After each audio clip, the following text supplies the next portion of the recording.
Esse é o Inocente Podcast, o podcast da Inocente Advogados. Meu nome é Fernanda Pergil, sou sócia responsável pelo Comitê de Diversidade e Responsabilidade Social do escritório e estou aqui com o advogado Vitor Francisco, especialista em direito público e líder da Frente de Equidade de Gênero. O Vitor irá conduzir a conversa com a nossa convidada de hoje, a doutora Raquel Kobashi Galinatti, que é delegada de polícia em São Paulo, mestre em filosofia pela PUC, primeira mulher a presidir o Sindipesp, Sindicatos dos Delegados da Polícia do Estado de São Paulo. Possui habilitação em fuzil, submetralhador e carabina. Apaixonada por esportes, é faixa preta em taekwondo. Obrigado, Fernanda. O tema do nosso podcast de hoje é o aumento da violência doméstica em tempos de coronavírus e como as empresas podem auxiliar no enfrentamento. Desde que as medidas de isolamento social foram implementadas, houve um aumento no número de casos de violência doméstica. No Rio de Janeiro, o aumento foi de quase 50%, mas esse avanço aconteceu em todo o mundo, conforme noticiado pela revista britânica The Economist. O isolamento pode tornar difícil a denúncia por parte das vítimas. A ONU estima que menos de 40% das vítimas procuram qualquer tipo de ajuda. Mas a tecnologia e as empresas têm sido grandes aliadas no enfrentamento desse tipo de violência. Doutora Raquel, muito obrigado por ter aceito o nosso convite. Agradeço imensamente por ter disponibilizado o seu tempo para tratar de um tema tão atual e relevante. Eu começo com a nossa primeira pergunta, que é a seguinte. No contexto da necessidade de confinamento da população, qual é a percepção da Polícia Civil nesse período de pandemia? Vitor, é uma imensa honra, muito obrigada por participar do podcast. A Polícia Civil do Estado de São Paulo percebeu que no início da pandemia realmente houve um aumento significativo de registros de crimes de violência contra a mulher. Porém, ao decorrer do isolamento social, o que se percebeu através das estatísticas é que esses números de registros diminuíram de forma drástica. Dessa forma, a Polícia Civil do Estado de São Paulo ampliou a possibilidade de registro desses crimes através do boletim de ocorrência eletrônico, porque ainda não se sabe se houve realmente uma diminuição dos crimes de violência contra a mulher ou se aumentou ainda mais as subnotificações. Essa alternativa de que as subnotificações tenham aumentado é muito plausível, afinal, a vítima ela fica confinada em vigilância constante daquele agressor. Então, por isso que é extremamente importante essa possibilidade também de outras formas de denúncia a não ser aquelas presenciais. Aproveitando a menção sobre o boletim eletrônico, existe alguma possibilidade de que esse canal de denúncia seja permanente? Sim, acredito que foi uma medida pioneira e muito acertada. E sim, medidas acertadas elas devem permanecer e continuar. Acredito que sim, acredito que após a pandemia essa forma também de denúncia ela permaneça. Doutora, recentemente o Ministério Público de São Paulo apresentou um estudo apontando que a maioria dos casos de feminicídio no estado de São Paulo ocorreram dentro das casas das vítimas. No caso de violência doméstica, quem pode ser considerado agressor? E quais são os tipos de violência que as mulheres estão expostas?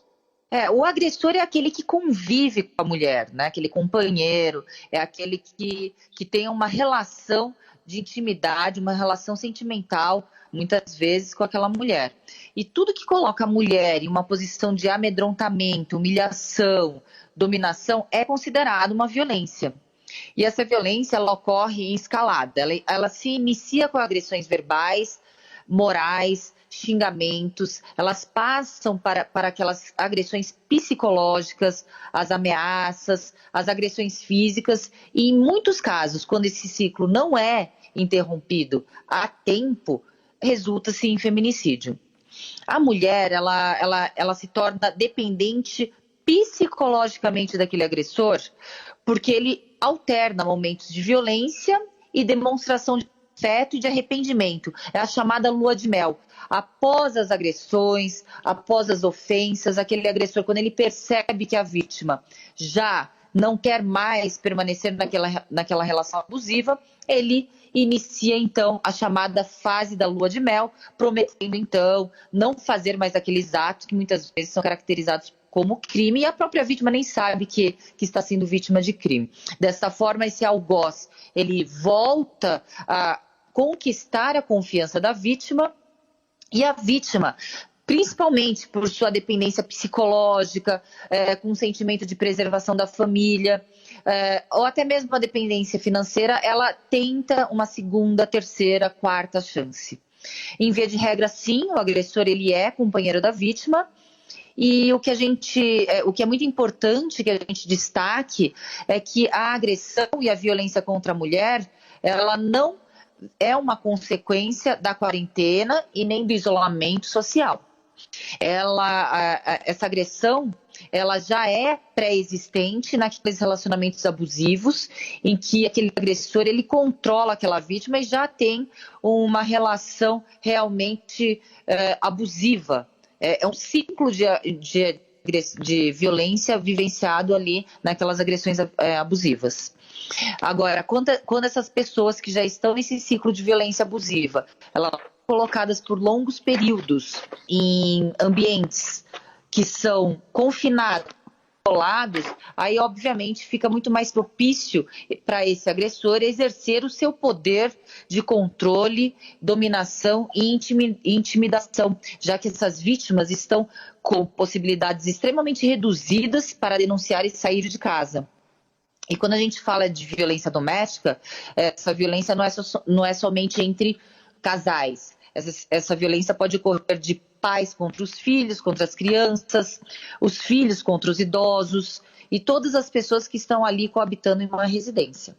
Doutora, as empresas têm promovido algumas iniciativas em prol do combate à violência, como, por exemplo, a Magazine Luiza e o Rappi, que criaram botões de emergência, no quais a vítima consegue pedir ajuda e denunciar dentro dos próprios aplicativos. A doutora acredita que esse seja um momento de compartilhar a preocupação em relação ao combate à violência e incluir o setor privado nessa atuação? Com certeza. É dever de todos impedir que o isolamento social e a quarentena resulte como consequência mais mortes e mais violência contra as mulheres. Então, eu considero louvável a atitude de empresas que exercem de forma muito responsável o seu papel social de incentivar o fim da violência contra a mulher. Essas campanhas, através da imprensa, redes sociais, para que as pessoas denunciem e rompam o ciclo de violência, elas devem ser feitas por todos, não só aqueles que atuam diretamente na segurança pública.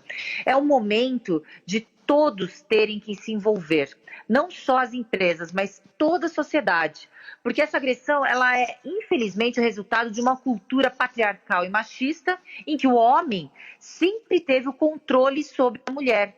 Então, é necessário, sim, que esse debate seja reforçado, o debate para como agir e como evitar a violência doméstica, porque, como sabemos, a maioria desses crimes, podemos falar em 90% dos crimes de violência doméstica, ele ocorre dentro de casa e longe do alcance da polícia e da justiça.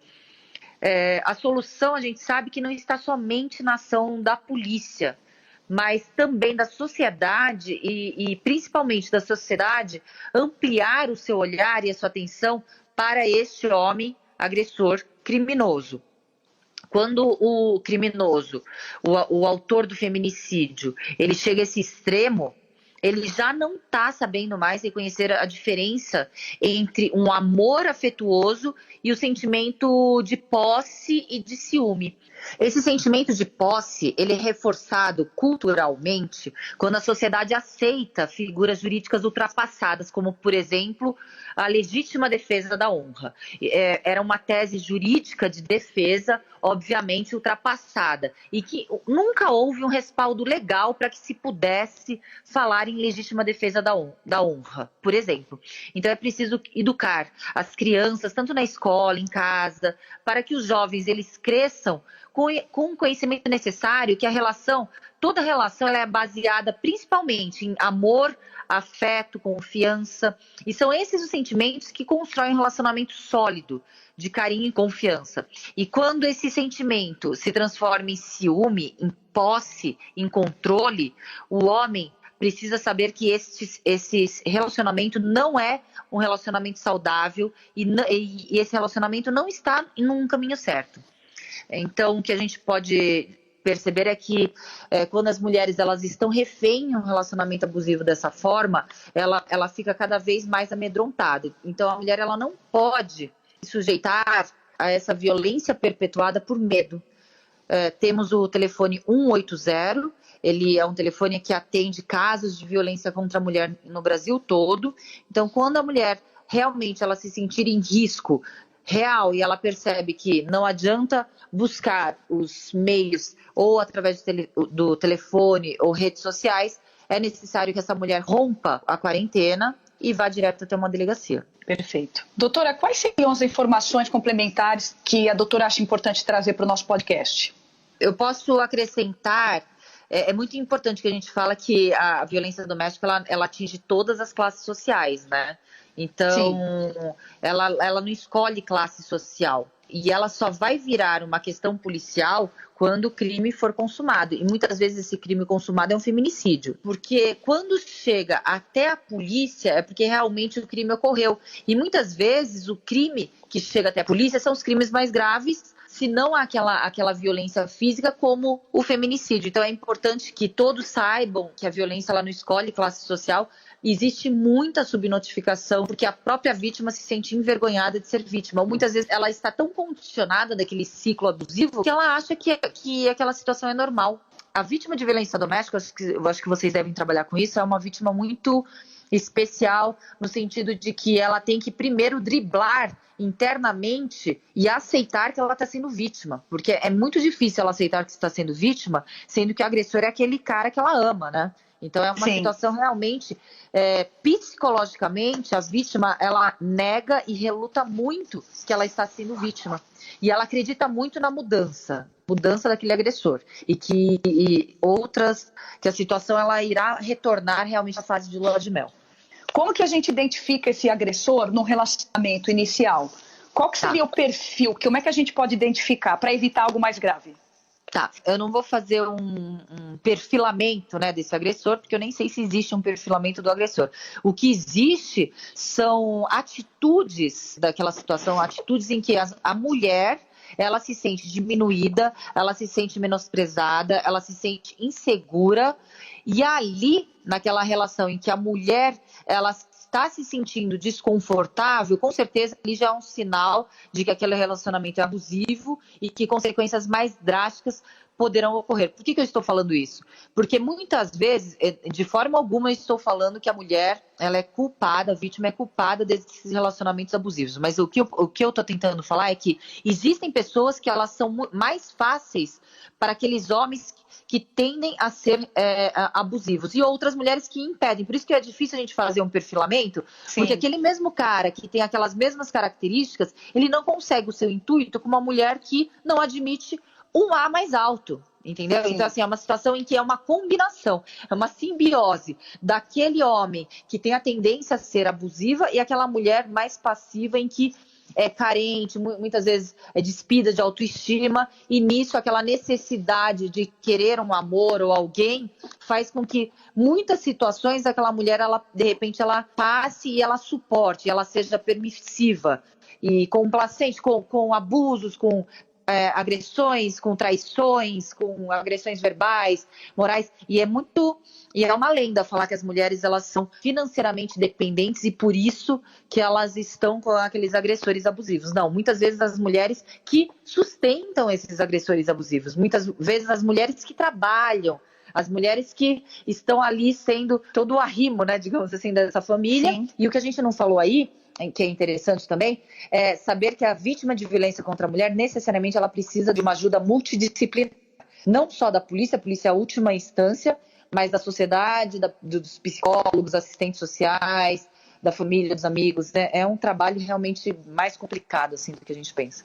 Doutora Raquel, agradeço mais uma vez pela participação em nosso podcast. Enriqueceu muito a sua participação para tratar de um tema tão importante nesse momento que vivemos. Vitor e Fernanda, foi uma honra participar dessa brilhante iniciativa do podcast e por mais paradoxal que possa parecer, quanto mais nós escondermos o problema, de uma forma muito maior, nós estamos fortalecendo o agressor. Então é fundamental colocar a pauta da violência contra a mulher sempre em discussão, porque dessa forma a gente fortalece a vítima.